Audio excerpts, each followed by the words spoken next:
20 miles from the sea, where the river meets the flat, empty marshlands, the landscape is bleak. There is no town watch here, and no neighbors to hear a shout for help.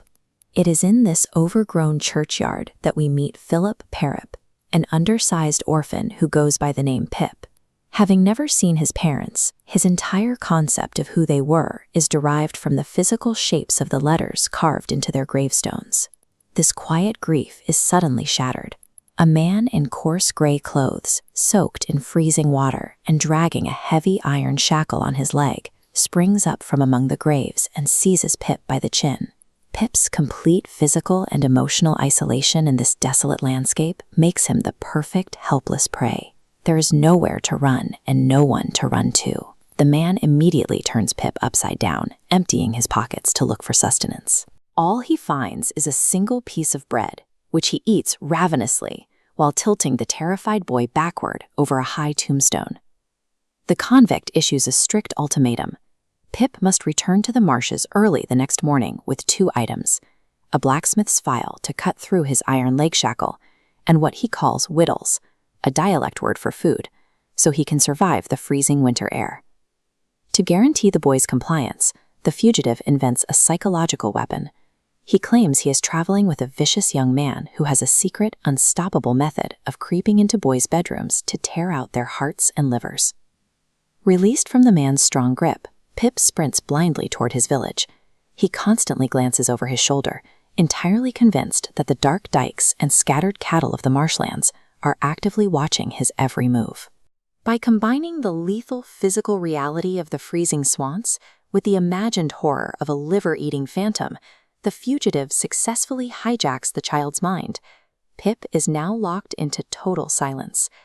Fleeing the sprawling outdoor threat of the marshes, Pip arrives back at the claustrophobic blacksmith's forge where he lives. But stepping indoors does not bring him safety. Pip is raised by his sister, Mrs. Joe Gargery. She is a tyrannical authority figure who enforces extreme domestic discipline using tickler, a wax-ended piece of cane worn smooth by constant use on Pip. Pip is now caught in an impossible psychological vice.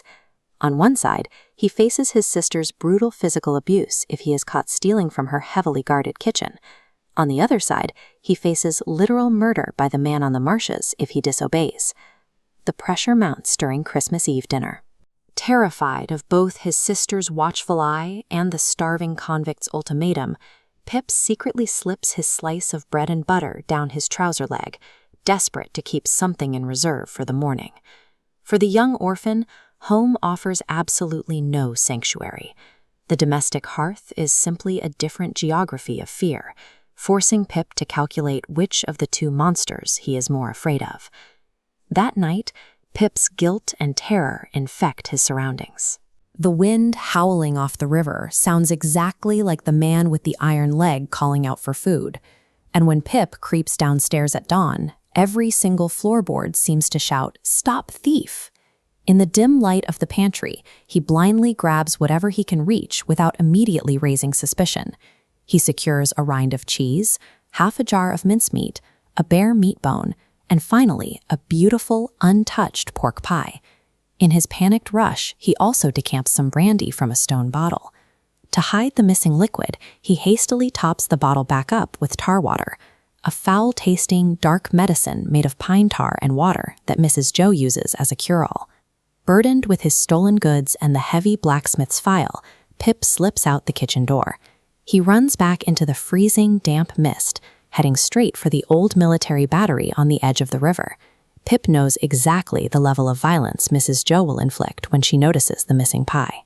Yet, a paralyzing dread of the imaginary young man is potent enough to completely override his deeply ingrained fear of his sister's wrath. Out in the mist, Pip locates the shivering fugitive. He hands over the bundle of stolen food, the brandy, and the file. The man devours the mincemeat and pork pie ravenously, tearing at the food like a wild animal.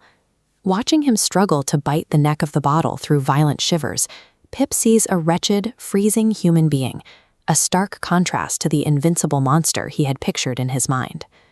Later that afternoon, an unexpected twist occurs. Just as Mrs. Joe goes to the pantry to serve the stolen pie to her Christmas guests, A file of soldiers knocks on the door. They commandeer the blacksmith to fix some handcuffs, leading a hunting party into the marshes that successfully captures the escaped convict. Before being rowed back to the black prison ship, the shackled man turns to the gathered crowd. He publicly confesses to breaking into the blacksmith's house and stealing the poke pie himself, deliberately lying to clear Pip of any suspicion. The man who threatened to cut the boy's throat just hours earlier willingly absorbs the blame for the theft. This violent, desperate criminal is the only adult in Pip's entire world who actively steps in to protect him from harm. Looking at this entire sequence, we see a deeply traumatized child, completely devoid of a support system, forced to navigate a narrow path between the daily reality of domestic abuse and the sudden threat of wild danger. Pip only stole the food out of pure mortal terror for his own life. Yet, to the starving man shivering in the freezing mud, that bundle of cheese and pork pie functioned as an act of profound, life-saving charity. This intricate psychological trap was engineered by the British author Charles Dickens. He built this intense opening sequence to lay the structural groundwork for a much larger, decade-spanning narrative. Pip goes to sleep that night believing he has simply survived a horrifying 24 hours. He has no idea that by feeding this fugitive, he has permanently bound their fates together, setting the stage for his great expectations.